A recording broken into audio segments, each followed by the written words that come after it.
Hello दोस्तों। मुझे उम्मीद है कि आप सभी अच्छे होंगे। दोस्तों, अगर आप दोनों के चार्ट को देखोगे, इधर निफ्टी 50 का चार्ट लगा हुआ है और इधर बैंक निफ्टी का चार्ट लगा हुआ है। बैंक निफ्टी में आज काफ़ी ज़्यादा आपको एक साइडवेज मोमेंटम देखने को मिला, लेकिन आपको निफ्टी 50 में एक मूव मिला है शुरुआती फेज में। हालांकि उसके बाद यहाँ पे भी निफ्टी 50 भी साइडवेज होता हुआ दिखाई दिया, लेकिन निफ्टी 50 ने इस वाले सपोर्ट जोन का ब्रेकडाउन दिया है और इसे रीटेस्ट भी किया है। तो निफ्टी 50 का डिटेल डिस्कशन हम निफ्टी 50 वाली वीडियो में करेंगे। यहाँ पे थोड़ा सा बैंक निफ्टी को समझते हैं, क्योंकि काफी लोगों को यही कंफ्यूजन होता है कि साइडवेज मार्केट को किस तरीके से पहचाने। और मैंने आपको डिटेल में कई बार बताया हुआ है कि साइडवेज मार्केट की पहचान कैसे की जाती है।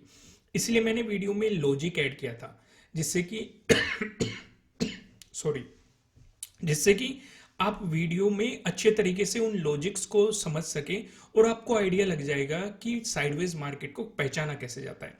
आज भी मैं आपको कुछ हिंट दूंगा और कुछ चीजें समझाने की भी कोशिश करूंगा, लेकिन उससे पहले मैं आपको लेके चलता हूं वन डे के टाइम फ्रेम पे, क्योंकि एक बड़े टाइम फ्रेम पे ऑब्जर्वेशन करना सबसे ज्यादा जरूरी होता है।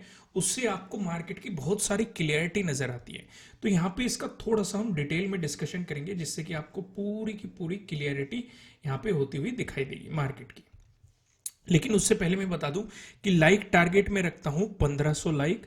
तो उम्मीद है आपने वीडियो को लाइक करना शुरू कर दिया होगा। लास्ट टाइम हमारा क्या डिस्कशन हुआ था, और ये डिस्कशन तब तक रहेगा जब तक कि मार्केट इस जोन से बाहर नहीं निकलता है। इस वाले जोन का डिस्कशन हुआ था। मैंने आपको कहा था कि अगर मार्केट को नेगेटिव मोमेंटम देना है तो मार्केट को इस वाले सपोर्ट जोन का ब्रेकडाउन देना पड़ेगा। और उससे भी बेहतर चीज, अगर मार्केट 46,000 के नीचे आ जाए तो नेगेटिव साइड हमारा और ज्यादा कॉन्फिडेंस बढ़ जाएगा कि हम नेगेटिव साइड और भी ज्यादा एग्रेसिवली पोजीशंस के बारे में सोच सकते हैं, क्योंकि नेगेटिव साइड ट्रेड लेते समय कॉन्फिडेंस आएगा। रीजन मैंने आपको क्या बताया था, अगर आप जुलाई में जाएंगे तो जुलाई में मार्केट ने यहाँ पे रेजिस्टेंस की तरह एक्ट किया और आपको एक गिरावट देखने को मिली। फिर अगस्त में मार्केट वापस आया, फिर से यहाँ पे रेजिस्टेंस की तरह एक्ट किया और फिर से आपको गिरावट देखने को मिली। नवंबर में फिर से मार्केट इसी जोन पे आया, यानी कि पहले ही एक इंपॉर्टेंट रेजिस्टेंस बना हुआ था। जब मार्केट ने इसका ब्रेकआउट दिया तो इसने एक इंपॉर्टेंट सपोर्ट के रूप में काम किया, और फिर से जब इसका ब्रेकडाउन मिला इसने फिर भी रेजिस्टेंस के रूप में काम किया, और अब इसका ब्रेकआउट मिल रहा है, मार्केट उसी जोन पे सपोर्ट ले रहा है। यानी कि कहीं ना कहीं या तो बायर्स को अगर मार्केट को ऊपर लेके जाना होगा तो मार्केट इसी जोन से ऊपर लेके जा सकते हैं, क्योंकि अगर इसका ब्रेकडाउन मिल गया तो पॉसिबिलिटी फ्री बन जाएगी कि फिर से ये रेजिस्टेंस की तरह एक्ट करने लगे, क्योंकि इस वाले एरिया में भी रेजिस्टेंस की तरह एक्ट किया, इस वाले एरिया में भी रेजिस्टेंस की तरह एक्ट किया। तो यानी कि मार्केट के पास यही मौका है। फिर से यहाँ पे एक सवाल और खड़ा हो जाता है। क्या खड़ा हो जाता है कि अगर मार्केट चलो पॉजिटिव हो गया, यहाँ पे सपोर्ट ले गया, क्या एग्रेसिवली पॉजिटिव साइड प्लान किया जा सकता है? कुछ भी, मैं आपको फिर से कहूंगा, बिल्कुल भी नहीं किया जा सकता है। भाई ऊपर की तरफ कदम कदम पे रेजिस्टेंस बैठे हुए हैं। नीचे तो मार्केट आपको एक मोमेंटम दे सकता है, अगर 46,000 को निकाला, यहाँ पे सपोर्ट की पॉसिबिलिटीज, इसका ब्रेकडाउन मिला तो यहाँ पे आपके लिए सपोर्ट की पॉसिबिलिटीज है। उनका डिस्कशन हम बाद में ही करेंगे जब मार्केट इस जोन को निकालने की कोशिश करेगा। लेकिन ऊपर की तरफ अगर आप जाके देखेंगे, एक तो आपके लिए ये वाला रेजिस्टेंस, ये ट्रेंड लाइन रेजिस्टेंस की तरह एक्ट करेगी। फिर यहाँ पे 47,000 का एक जोन हो जाएगा, इसका मार्केट ने ब्रेकआउट दिया, ये वाला एक रेजिस्टेंस जोन हो जाएगा। इसके बाद आप कुछ पॉजिटिव सोच सकते हैं, क्योंकि इसके बाद जो अगला इंपॉर्टेंट रेजिस्टेंस जोन बनेगा ये 48,000 के अराउंड बनेगा। यानी कि यहाँ पे हमें क्लियर क्लियर ये समझ में आ रहा है, जो कि काफी दिनों से हमारा डिस्कशन चल रहा है, कि अगर पॉजिटिव जाना है तो मार्केट इसे निकाले ऊपर की तरफ, अगर नेगेटिव जाना है तो मार्केट इसे निकाले नीचे की तरफ। इससे ऊपर हम कुछ पॉजिटिव सोचेंगे, इससे नीचे हम कुछ नेगेटिव सोचेंगे। इस बीच सिर्फ आप छोटे छोटे मौकों पे ध्यान देंगे, मार्केट में घुसेंगे और निकलेंगे, ठीक है? कुछ एग्रेसिवली प्लान नहीं करेंगे, चाहे पॉजिटिव साइड बात हो चाहे नेगेटिव साइड बात हो। आइए अभी और भी इंटरेस्टिंग चीजें हम डिस्कस करने वाले हैं। 2 आवर के टाइम फ्रेम पे भी हम यहाँ पे चीजें समझेंगे, लेकिन पहले मैं आपको लॉजिक की तरफ लेके चलता हूँ। 5 मिनट के टाइम फ्रेम पे कुछ डिस्कशन कर लेते हैं, जिससे कि आपको एक क्लियरिटी मिल जाए कि साइडवेज मार्केट को कैसे पहचाने। अब मैं आपको फिर से समझाऊंगा, इसे भी थोड़ा सा समझने की कोशिश कीजिएगा। सबसे पहले हमेशा की तरह अगर आप देखेंगे, पहले भी मार्केट इस वाले जोन पे रेजिस्टेंस की तरह एक्ट कर रहा था। 18 को भी मार्केट ने इस वाले जोन पे रेजिस्टेंस की तरह एक्ट किया, यानी कि 17 को भी किया, 18 को भी किया। अब यहां पे थोड़ा सा ध्यान से समझो कि मार्केट ने यहां पे क्या एक्ट कर रहा है। भाई जब तक इसे नहीं निकालता पॉजिटिव साइड, तो पॉजिटिव साइड कुछ सोचा नहीं जा सकता। क्या इसके निकालने के बाद भी पॉजिटिव साइड कुछ सोचा जा सकता है? इसका डिस्कशन मैंने लास्ट वाले वीडियो में किया था, क्योंकि ऊपर की तरफ आपके लिए फिर इंपॉर्टेंट रेजिस्टेंस कहां पे हो जाएगा? एक तो ये ट्रेंड लाइन है, फिर 47,000 का है, फिर ये वाला रेजिस्टेंस जोन है। यानी कि पॉजिटिव साइड भी कुछ एग्रेसिवली प्लान नहीं किया जा सकता। तो ये तो हो गई बाद की बात, लेकिन मैं पहले आपको वहीं पे लेके आता हूं, मैं समझाने की कोशिश करता हूं कि मैं समझाना क्या चाह रहा हूं। यानी कि ऊपर की तरफ हमारे लिए एक तो रेजिस्टेंस है प्रीवियस डे क्लोजिंग, एक रेजिस्टेंस जोन है ये। यानी कि जब तक मार्केट इनसे ऊपर नहीं जाता तो पॉजिटिव साइड तो कुछ भी प्लान नहीं किया जा सकता। क्लियर हो रहा है? अब 19 को मार्केट ने किया क्या? इसी जोन पे रेजिस्टेंस की तरह एक्ट कर रहा है। ये क्या है? Previous day closing. और यहीं पे मार्केट ने अपना ट्रेडिंग डे हाई भी बना दिया। तो यानी कि ऊपर की तरफ हमारे लिए 3 रेजिस्टेंस हो गए एक ही जगह पे, और खासकर प्रीवियस डे क्लोजिंग और ट्रेडिंग डे हाई, ये तो काफी दोनों नजदीक है। तो जब तक इनका ब्रेकआउट नहीं मिलेगा हमें एक स्कैल्पिंग अपॉर्चुनिटीज मिल सकती है, यहां तक कोई बड़ा लॉन्ग प्लान नहीं कर सकते, क्योंकि इसके बाद ही हम सोचेंगे बार बार मार्केट से यहां पे गिरावट आ रही है। अब नीचे की तरफ आ जाओ। नीचे की तरफ अगर आप ऑब्जर्व करेंगे तो चीजें यहां पे थोड़ी सी समझो, मैं समझाना क्या चाह रहा हूं। इस वाले जोन से हमें बार बार बाइंग आ रही है, ध्यान से देखो क्या मैं समझाना चाह रहा हूं। और यहां पे मार्केट ने हमारा क्या बना दिया? ट्रेडिंग डे लो। या तो अगर ट्रेडिंग डे लो का ब्रेकडाउन मिलता है तो एक छोटी सी अपॉर्चुनिटी है यहां तक, नहीं तो मैं आपको हमेशा की तरह सजेस्ट करता हूं अगर ब्रेकडाउन मिल रहा है, नजदीकी सपोर्ट है, तो ट्रेड मत करो। इस सपोर्ट पे मार्केट का बिहेवियर देखो। जब हम यहां पे पहले भी देख रहे हैं कि मार्केट यहां पे सपोर्ट की तरह रेस्पेक्ट कर रहा है, और जब इसका 18 को ब्रेकडाउन दिया मार्केट वापस आया, इसे रीटेस्ट किया, रेजिस्टेंस की तरह एक्ट किया, भले ही बाद में मार्केट ने इसका ब्रेकआउट दे दिया, तो हमारे लिए एक इंपॉर्टेंट सपोर्ट जोन हो सकता है। तो खुद सोचो जब मार्केट इस वाले सपोर्ट जोन में है, वही ऊपर की तरफ भी मार्केट के लिए रुकावट है, trading day high, previous day closing, फिर यहां पे रेजिस्टेंस जोन है, नीचे की तरफ भी मार्केट के लिए ये वाला सपोर्ट जोन है, और यहीं पे मार्केट ने नया ट्रेडिंग डे लो बना दिया। तो या तो मार्केट इस वाले जोन से बाहर निकले, तब हम 46,000 तक कुछ प्लान कर सकते हैं, या फिर मार्केट इस वाले जोन से ऊपर की तरफ निकले, तब हम 47,000 तक कुछ प्लान कर सकते हैं। इस बीच आप खुद सोचो मार्केट की साइडवेज होने की ज्यादा पॉसिबिलिटी है या फिर एक लॉन्ग मोमेंटम देने की पॉसिबिलिटीज है। अब फिर से आप पूछोगे कि हमें आइडिया कैसे लगेगा? भाई दोस्त 15 को ऑब्जर्व कर लो, 15 को भी तो मार्केट इसी जोन में रहा है। क्या कोई मार्केट ने बड़ा मोमेंटम दिया है? बिल्कुल भी नहीं दिया है। यहां पे भी देखो मार्केट साइडवेज, फिर मार्केट ने एक रेंज का ब्रेकआउट दिया, लेकिन उस जोन पे रेजिस्टेंस की तरह। जब हमें क्लियर प्राइस एक्शन के अकॉर्डिंग चीजें दिखाई दे रही है, तो क्यों रिस्क ले रहे हो? क्यों एंट्री बना के अपने प्रीमियम को डिके करने दे रहे हो? भाई अपने समय का इंतजार करो। ये जरूरी नहीं होता कि आप हर रोज ट्रेड करें, बेहतर ये होता है भले ही आप वीक में एक ट्रेड कर ले या 2 ट्रेड कर ले, लेकिन अगर आपको मोमेंटम वाली मिल जाएगी ना, तो आप जो रोज ट्रेडिंग करते हो उससे इजीली आप अच्छे मूवमेंट्स पकड़ सकते हैं, अच्छे पॉइंट्स पकड़ सकते हैं। समझ में आ गई? चीजें क्लियर होगी?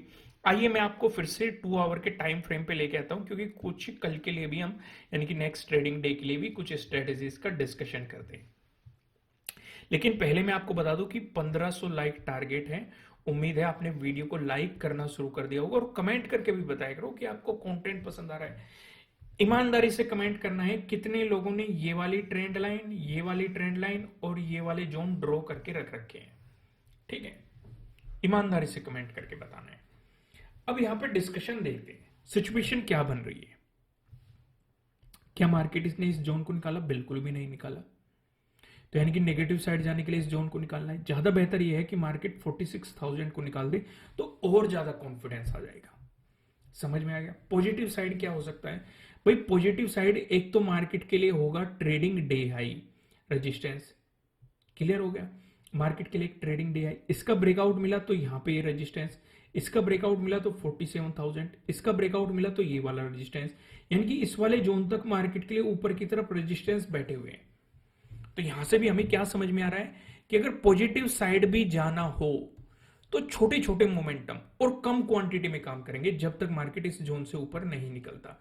फिर हम 48,000 के बारे में सोचेंगे अगर इस वाले जोन से ऊपर निकलता है।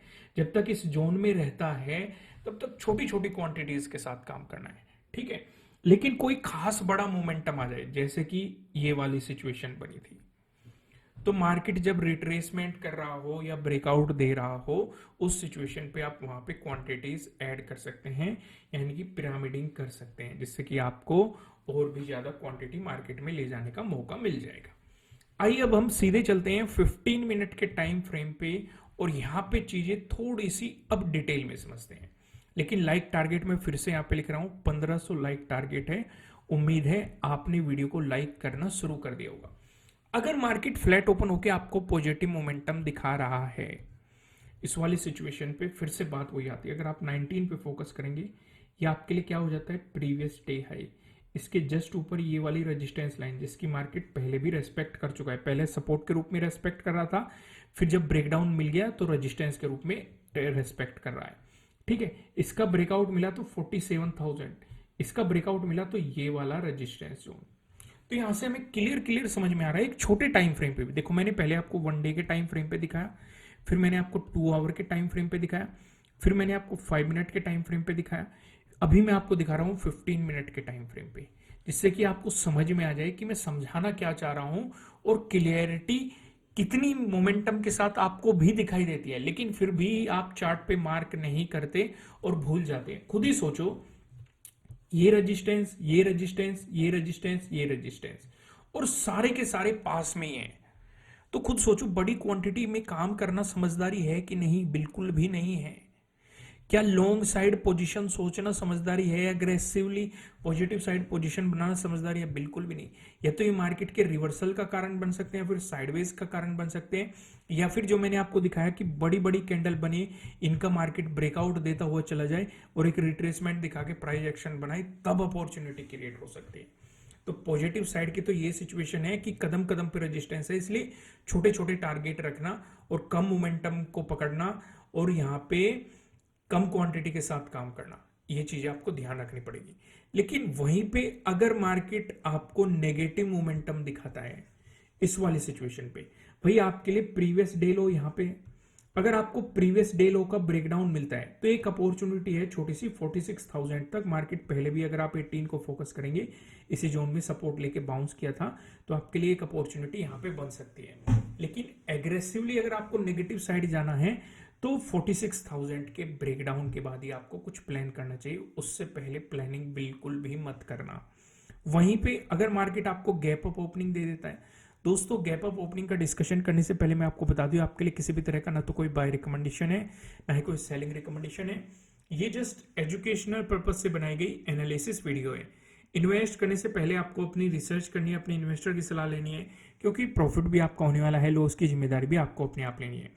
अगर मार्केट ने गैप अप ओपनिंग दी, गैप अप ओपनिंग में फिर से वही बात आ जाती है, अगर आप ध्यान देंगे कि एक रेजिस्टेंस ये होगा प्रीवियस डे हाई का, ये हो गया, ये हो गया, ये हो गया, इससे नीचे मार्केट कहीं भी गैप अप ओपनिंग दे रहा है, क्योंकि अगर वो रेजिस्टेंस जोन का ब्रेकआउट देगा तो ये सपोर्ट की तरह एक्ट करने लग जाएंगे, और जिनका अभी तक ब्रेकआउट नहीं दिया वो रेजिस्टेंस की तरह एक्ट करने लग जाएंगे। भाई अगर यहाँ पे गैप अप ओपनिंग दे दी तो ये सपोर्ट बन जाएगा, ये सपोर्ट बन जाएगा, ये सपोर्ट बन जाएगा, ये सपोर्ट बन जाएगा, ये अभी भी रेजिस्टेंस बना रहेगा, ये अभी भी, यानी कि ना तो ऊपर बड़े मोमेंटम मिलने की उम्मीद होगी, ना ही नीचे तरफ बड़े मोमेंटम मिलने की उम्मीद होगी। यानी कि कुल मिला के बात यह है कि जब तक मार्केट इस जोन के बीच में रहेगा, एग्रेसिवली कुछ भी प्लान नहीं करना है, ज्यादा क्वांटिटी में काम करने की गलती बिल्कुल भी नहीं करनी है, और छोटे छोटे मूव को पकड़ने पे ध्यान रखना है। कई बार ये सोचते रहते हैं कि भाई चलो मार्केट ने इस लेवल का ब्रेकडाउन दे दिया, यहाँ पे एक और लेवल है, यहाँ पे एक और लेवल है, ठीक है, अगर आपके हाथ ये मोमेंटम लग रहा है, कैप्चर हो रहा है, तो प्रॉफिट लेके निकलो। लेकिन अगर आप ये सोचते रहोगे कि मार्केट इसका भी आज ब्रेकडाउन दे देगा और इसका भी ब्रेकडाउन दे देगा, नीचे मोमेंटम दिखा देगा, अगर यहीं से रिवर्स मार के ऊपर मोमेंटम देना शुरू कर दिया तो आपका सारा प्रॉफिट गायब हो जाएगा। तो बेहतर क्या है, समझ में आ गई ना चीजें मैं क्या समझाना चाह रहा हूं। वहीं पे अगर आपको गैप डाउन ओपनिंग मिल गई, इस वाले सिनेरियो पे आप क्या ध्यान रखेंगे, इस वाले सिनेरियो पे आप फोकस रखेंगे 46,000 का। 46,000 से आपको कितनी दूर या कितनी नजदीक गैप डाउन ओपनिंग मिल रही है, उस चीज पे आप फोकस करेंगे। पहली चीज, अगर प्रीवियस डे लो के आसपास ही गैप डाउन ओपनिंग मिली, ब्रेकडाउन मिला, तो पहले सपोर्ट की पॉसिबिलिटी 46,000, इसके ब्रेकडाउन के बाद ही आप एग्रेसिवली नेगेटिव साइड कुछ सोच सकते हैं। ठीक है। लेकिन अगर प्री 46,000 के अराउंड ही गैप डाउन ओपनिंग दे दी तो यहाँ पर टाइम स्पेंड करने देना मार्केट को, क्योंकि कभी बाउंस होकर ऊपर जाने लगे, जैसे कि यहाँ पे बाउंस होकर ऊपर गया था, तो आपके लिए रजिस्टेंस जोन प्रीवियस डे लो, प्रीवियस डे क्लोजिंग, फिर प्रीवियस डे हाई, और ऊपर की तरफ आपको पता है क्या क्या पॉसिबिलिटीज हैं। तो दोस्तों वीडियो को लाइक करना, लाइक टारगेट है 1500 लाइक। उम्मीद है आपने लाइक करना शुरू कर दिया होगा। कमेंट करके मुझे जरूर बताना एनालिसिस कैसे लग रहे हैं। नए हो सब्सक्राइब करना और बेल आइकन प्रेस करना, जिससे आपको आने वाली वीडियोस के नोटिफिकेशन मिल सकेंगे। फिर मिलेंगे किसी नेक्स्ट वीडियो में किसी अच्छे कंटेंट के साथ। Thank you.